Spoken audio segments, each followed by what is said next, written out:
ایماندار ہمیں اس بات کا علم ہے کہ ان اناجیل میں خداوند یسوع مسیح کی تعلیمات اور اس کی زندگی کے احوال پر روشنی ڈالی گئی. اور جب ہم خداوند یسوع مسیح کی زندگی یا اس کی تعلیمات پر غور کرتے ہیں تو اس کی تعلیمات میں ایک بڑا معتبر مقام اس واعظ کو حاصل ہے جسے یہ دنیا پہاڑی واعظ کے نام سے جانتی اور پہچانتی، جس میں سے آج ہمارے لیے تلاوت بھی کی گئی. اور مقدس متی رسول کا انجیلی بیان اور اس کا 5واں 6واں اور 7واں جو باب ہے، اس میں وہ ساری تعلیم موجود ہے جو میرے آپ کے اور اس دنیا کے نجات دہندے خداوند یسوع المسیح کی زبان مبارک سے یہ الفاظ نکلے. اور چونکہ یہ زیتون کے پہاڑ کے اوپر بیٹھ کر یہ سب کچھ ہوا، اس لیے ان بیانات کو یا اس ساری تعلیم کو یا اس سارے واعظ کو پہاڑی واعظ کہا جاتا. اور یہ تعلیم اتنی اہم ہے کہ کتاب مقدس کے جو ماہرین ہیں وہ اس کے بارے میں یہ بتاتے ہیں کہ یہ اصل میں 3 ابواب خداوند یسوع مسیح کی تعلیمات کا نچوڑ، یعنی جتنی تعلیم میرے خداوند نے زمین پر رہ کر لوگوں کو دی، لوگوں کے سامنے جتنی باتیں اس نے بیان کی، ان سارے بیانات اور ان ساری تعلیمات کا نچوڑ پہاڑی واعظ کے اندر موجود ہے. اس کا مطلب یہ ہے کہ یہ باتیں انتہائی قابل غور. اور اس پہاڑی واعظ کے حوالے سے یہ بھی کہا جاتا ہے کہ یہ اصل میں جو خداوند یسوع مسیح کی بادشاہی اور اس کی بادشاہی کے جو شہری ہیں، یعنی کہ جو اس کی رعایا ہے، یہ اصل میں ان کی خوبیاں ہیں جو ان 3 ابواب میں بیان کر دی گئی کہ جو مسیحیت کے پیروکار ہیں، جو خداوند یسوع مسیح کو اپنا شخصی نجات دہندہ مانتے ہیں، یہ اصل میں ان کی خوبیاں ہیں جو یہاں پر خداوند نے بیان کر دی کہ جو میرے پیروکار ہیں ان کے اندر یہ خوبیاں پائی جائیں گی. اور جب ہم اس کی پہلی آیت کو 5ویں باب کی پہلی آیت کو پڑھتے ہیں تو یہاں پر بھی لکھا ہے کہ وہ اس بھیڑ کو دیکھ کر کیا کیا یسوع مسیح نے؟ پہاڑ کے اوپر، اور یہ پہاڑ زیتون کا پہاڑ کے اوپر چڑھ گیا. اور پھر آگے کیا لکھا ہے؟ آگے کیا لکھا ہے؟ جب بیٹھ گیا اس کے شاگرد اس کے پاس آئے اور پھر وہ اپنی زبان کھول کر ان کو کیا کرنے لگا؟ ان کو یہ تعلیم دینے لگا. اور یاد رکھیں اس وقت خداوند یسوع مسیح کا یہ پیغام اور خداوند یسوع مسیح کی یہ تعلیم اپنے شاگردوں کے لیے اور جو اس وقت سامعین تھے ان کے لیے تھی، لیکن آج یہ پیغام میرے اور آپ کے لیے.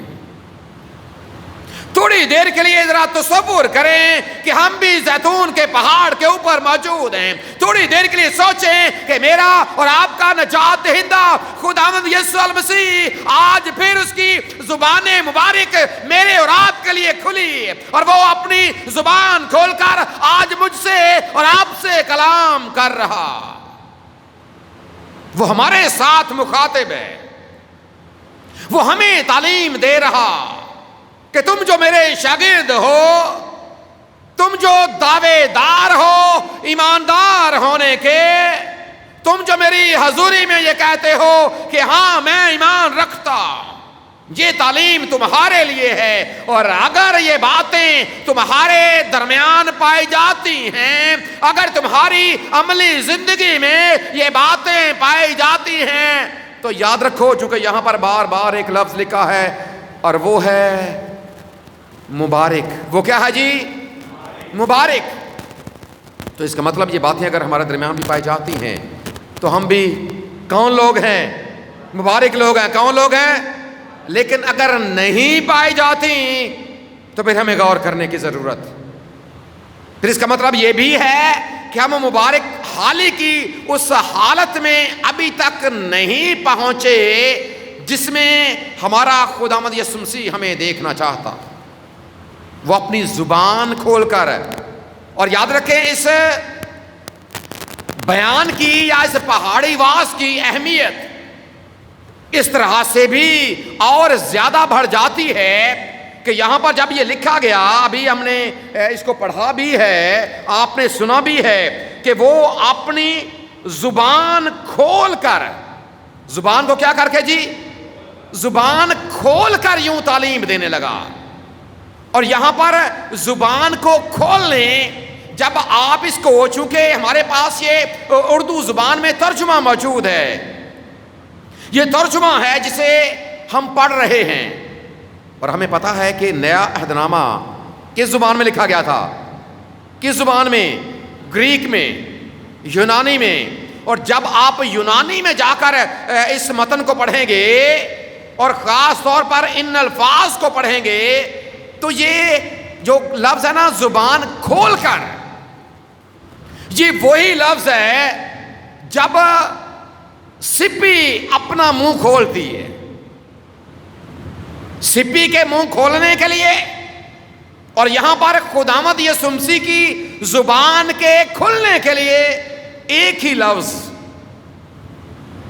اور آپ کو پتا ہے جب سپی کھلتی ہے، جب اس کا منہ، سپی دیکھیے جی کبھی آپ نے اخبارات میں دیکھی ہوگی، ٹیلی ویژن پر دیکھی ہوگی، موبائل پر دیکھی ہوگی، جب اس کا منہ کھلتا ہے، سپی کا منہ جب کھلتا ہے تو اندر سے کیا نکلتا ہے؟ موتی نکلتے ہیں، ہیرے جواہرات نکلتے ہیں۔ اور ہمیں پتا ہے کہ موتی کی قیمت کیا ہوتی ہے۔ ایک جوہری ہی جانتا ہے کہ موتی کی قیمت کیا ہوتی ہے، کتنا یہ قیمتی اور کتنا یہ انمول اور کتنی اہمیت کا حامل ہوتا۔ سو جب یہاں پر بھی وہی لفظ لکھا گیا، اس کا مطلب جب خداوند یسوع مسیح نے اپنی زبان کو کھولا، بظاہر یہاں موتی نہیں نکل رہے، سپی اپنا منہ کھولتی ہے تو موتی نکلتے ہیں۔ اور یاد رکھیں، جب میرا اور آپ کا خداوند یسوع المسیح اپنی زبان مبارک کو کھولتا ہے اور جب یہ الفاظ نکلتے ہیں تو اس لیے یہاں پر یہ لفظ استعمال کیا گیا تاکہ جب دنیا والے، جب یسوع مسیح کے پیروکار رہتی دنیا تک اس پیغامات کو وہ پڑھیں، ان بیانات کو وہ پڑھیں، پہاڑی واز پر غور کریں، تو انہیں یہ پتا چلے کہ سپی منہ کھولتی ہے اور موتی وہاں سے نکلتے ہیں۔ اور جب یسوع مسیح کی زبان مبارک سے یہ الفاظ نکلے ہیں تو ان الفاظ کی قدر و قیمت بھی کسی موتی سے کم نہیں۔ اس قدر یہ اہمیت کے حامل، اس قدر یہ سنبھال کر، اب جب موتی کسی کو ملتا ہے وہ کیا کرتا ہے؟ پھینک دیتا ہے۔ جب موتی کسی کو ملتا ہے سنبھال کر رکھتا ہے۔ اور جب پاک کلام آپ کو ملتا ہے، جب خداوند یسوع مسیح کے الفاظ مجھ تک اور آپ تک پہنچتے ہیں، کتنے لوگ ہیں جو اسے سنبھال کر رکھتے ہیں؟ اور اسی لیے تو خدا کے بندے نے لکھا نا کہ میں نے تیرے پاک کلام کو اپنے دل میں رکھ لیا۔ تو یہ لفظ ہمارے سامنے، یہ آیت مقدسہ ہمارے سامنے اس بات کو رکھتی ہے کہ ہم نے بھی کیسے خداوند یسوع مسیح کی تعلیم، کیسے خداوند یسوع مسیح کے پیغامات، کیسے اس کے الفاظ کو ایسے سنبھال کر رکھنا ہے جیسے ہمیں بھی ایک موتی مل گیا ہے، جیسے ہمیں بھی ایک جواہرات ہمیں مل گئے ہیں، ہمیں ایک خزانہ مل گیا۔ اور خدا کا بندہ زبور 20 لکھتا ہے، خداوند تیرا پاک کلام جو ہے یہ تو مجھے ہزاروں سونے چاندی کے سکوں سے بڑھ کر عزیز، سونے چاندی کے ہزاروں سکوں سے بڑھ کر۔ جب یاد رکھے قادر مطلق خدا نے اپنے کلام کو، ہم نے پڑھا ہے 138 مزمور اس کی دوسری آیت، کیا لکھا ہے اس میں کہ خدا نے اپنے کلام کو اپنے ہر نام سے زیادہ کیا دی ہے؟ عظمت دی ہے۔ سو جب تک آپ بھی اس کی عظمت کو نہیں پہچانیں گے، اس کی قدر اور اس کی ویلیو کو نہیں جانیں گے، اس وقت تک آپ حقیقی ایماندار نہیں۔ اور خدا یسوع مسیح نے اس لیے یہ باتیں لوگوں کے سامنے رکھی، اور ان تعلیمات کے بارے میں جو یہاں پر موجود ہیں، مقدس متی رسول کے انجیلی بیان کے 5ویں، 6 اور 7ویں باب میں جو تعلیم موجود ہے، اس کے بارے میں یہ بھی کہا جاتا ہے کہ یہ مسیحیت کا منشور ہے۔ یہ کیا ہے جی؟ مسیحیت کا، یہ کیا ہے؟ مسیحیت کا منشور۔ منشور سمجھتے ہیں جی؟ منشور کیا ہوتا ہے؟ کوئی بچہ منشور کے بارے میں جانتا ہو؟ منشور اصل میں ایک آئین ہوتا۔ سیاسی پارٹیوں کے حوالے سے آپ جانتے ہیں، ہمارے ملک میں بھی بہت سی سیاسی پارٹیاں کام کرتی ہیں، اور سیاسی پارٹی رجسٹرڈ کروانے کے لیے پہلے وہ اپنا ایک آئین بناتے ہیں، ایک منشور اسے کہا جاتا ہے کہ یہ جی یہ ہمارا منشور ہے۔ دیکھیں پاکستان میں جو سیاسی پارٹی ان کا ہر کسی کا اپنا اپنا منشور ہے۔ یہ الگ بات ہے کوئی اس پر قائم رہے یا نہ رہے، یہ الگ بات ہے، لیکن ہر پارٹی کا جب وہ الیکشن میں لوگوں کے سامنے آتے ہیں تو اپنا منشور لوگوں کے سامنے رکھتے ہیں کہ یہ ہمارا آئین ہے، یہ ہمارا قانون ہے، اور ہم اس کے مطابق آپ کی فلاح و بہبود کے لیے کام کریں گے۔ بالکل یاد رکھیں، اسی طرح ان تعلیمات کے بارے میں کہا جاتا ہے کہ یہ اصل میں مسیحیت کا منشور ہے، مسیحیت کا آئین ہے، جو لوگوں کی زندگی میں جب پایا جائے گا تو پھر پتہ چلے گا کہ واقعی، کیونکہ دیکھیں اگر منشور کے مطابق کوئی کام کرتا ہے نا، پھر پتہ چلتا ہے کہ یہ واقعی اپنے آئین اور اپنے قانون کے مطابق آگے بڑھ رہا ہے، لیکن جب وہ اس سے ہٹ جائے گا اس کی پہچان ختم ہو جائے گی۔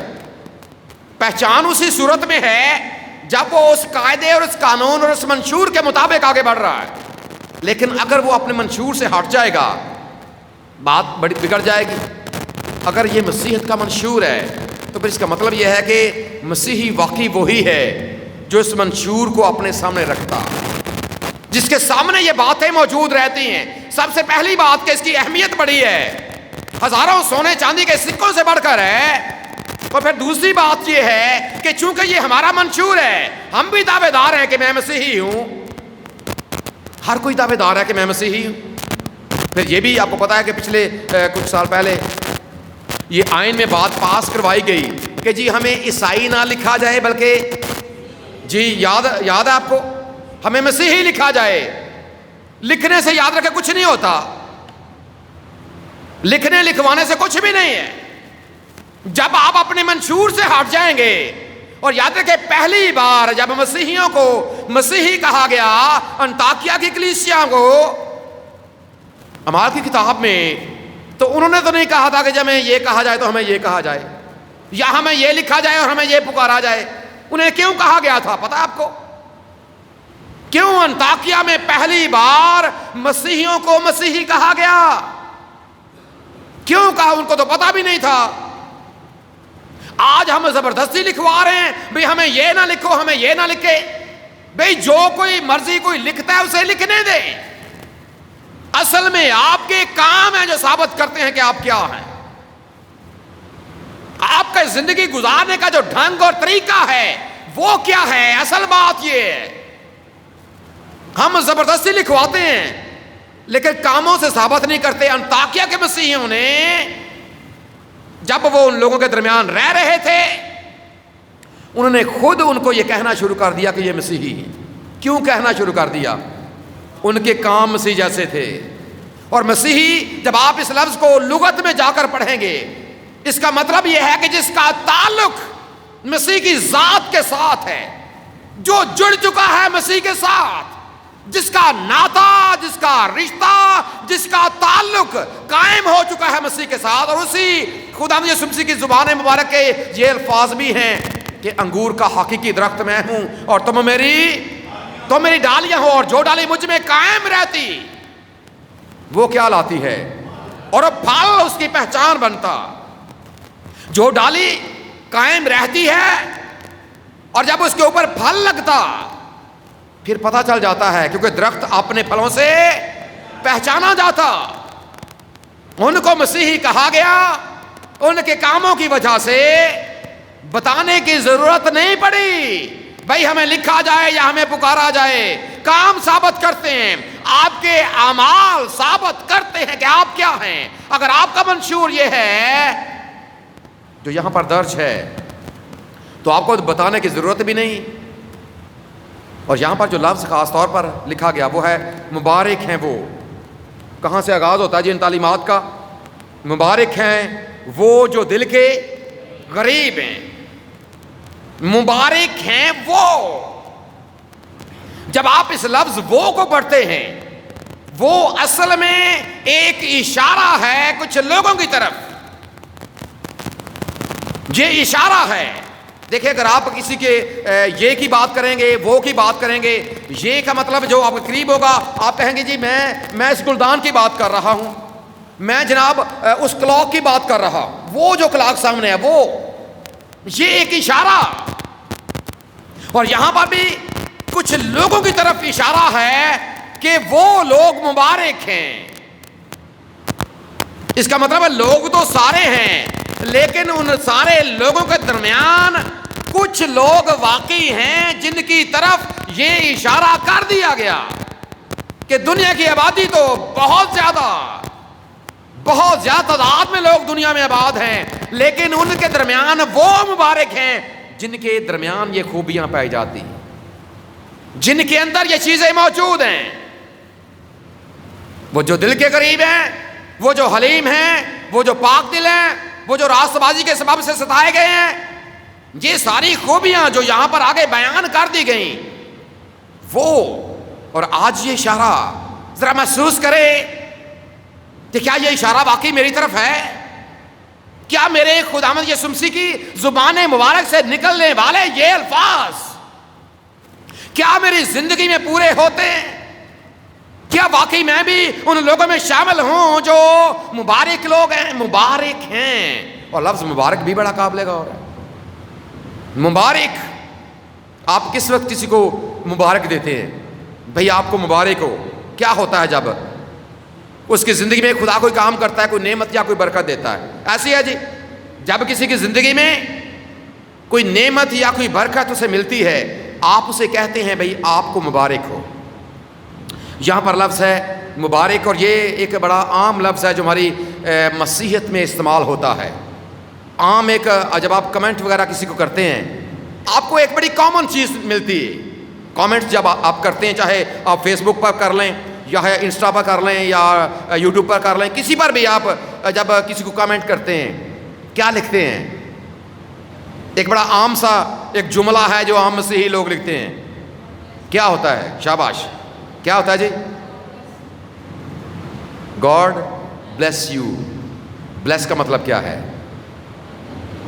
خداوند آپ کو، اور اصل میں یہی لفظ ہے، اصل میں آپ ایک طرح سے اسے یہ دعا بھی دے رہے ہیں، اس کے لیے اپنی خواہش کا اظہار بھی کر رہے ہیں کہ خدا آپ کو بلیس کرے، خدا آپ کو برکت دے، اور اتنی برکت دے کہ آپ مبارک حال بن جائیں۔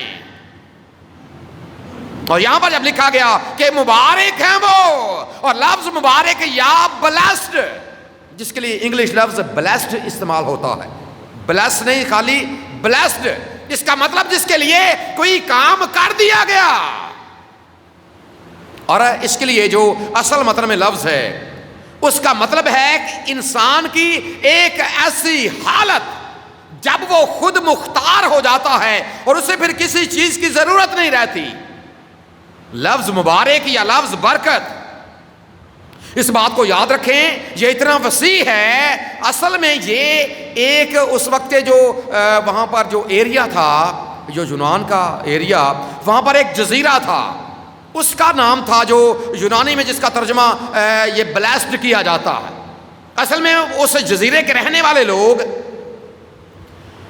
اتنے خوشحال تھے کہ انہیں دنیا میں کسی اور طرف جانے کی یا کسی پر ڈیپینڈ کرنے کی ضرورت نہیں تھی. یعنی کہ ہر ایک چیز، ہر ایک پیداوار وہاں پر موجود تھی. وہ اپنے جزیرے میں سے سب کچھ حاصل کرتے اور خوشحالی کی زندگی گزار رہے تھے. اور اس جزیرے کے بارے میں کہا جاتا تھا کہ یہ بلیسڈ آئی لینڈ ہے.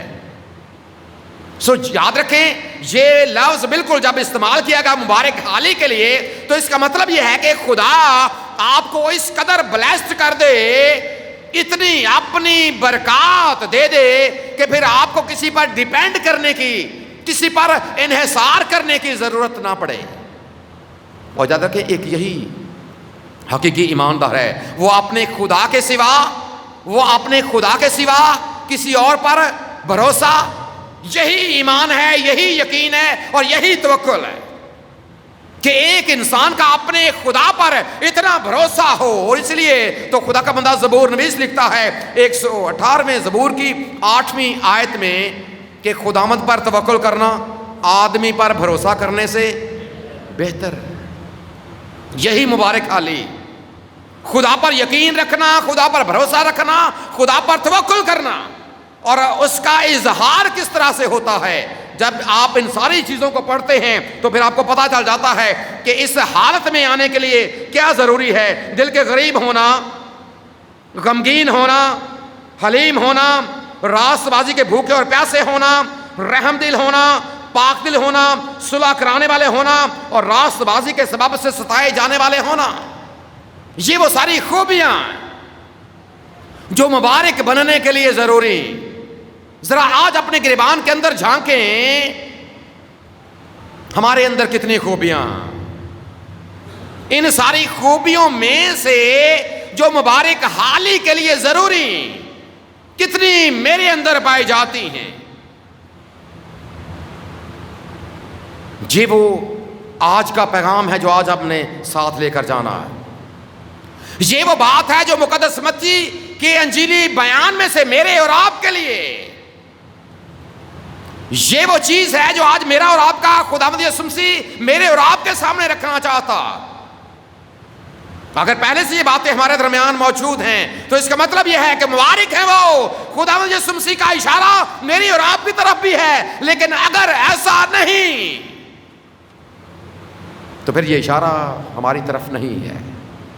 اگر چاہتے ہیں کہ یہ اشارہ میری اور آپ کی طرف ہو تو پھر اپنے اندر یہ خوبیاں پیدا کریں، اپنے اندر اس بات کو لے کر آئیں. اور اس کا سب سے جو بنیادی کلیہ ہے کہ جب آپ نے خدا کے پاک کلام کو سن لیا، جب سنا ہے پاک کلام کو تو اسے اپنے ساتھ لے کر جائیں. آپ اس کی جگالی کریں، اسے اپنے منہ کے سامنے رکھیں. شریعت کی یہ کتاب تیرے منہ سے نہ ہٹے. یہ باتیں جب آپ کے ذہن کا مستقل حصہ بن جائیں گی، آپ کے دل کا مستقل حصہ بن جائیں گی. میں نے تیرے کلام کو اپنے دل کے اندر رکھ لیا ہے. پھر آگے کیا ہوگا جب آپ رکھیں گے؟